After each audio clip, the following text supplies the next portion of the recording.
Hi guys! So, ayan. Nasa labas kami ng school. Waiting for Ikis out kasi siya talaga yung huling nag-out. Si Gab, siya yung unang nag-out. So, ayun. Mga 6 p.m. pa yung out ni EK. Kaya, antay-antay muna kami dito sa labas. Ayan. Tapos, babiyahe pa kami ng mga 30 minutes from here to our house. Pag ma-traffic, mga 7 na kami nakakarating sa bahay. Tapos magluluto pa kami.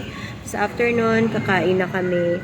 Tapos, pagkatapos ng isang teleserye sa gabi yung Batang Quiapo, ayan, afternoon, matutulog na rin kami. So, ganun lang talaga yung buhay ko. That's my life in my everyday's life.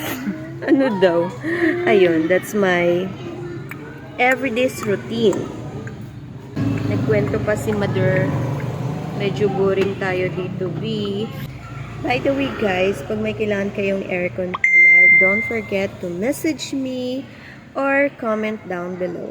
So, yan. Thanks for watching and see you on my next video. Bye!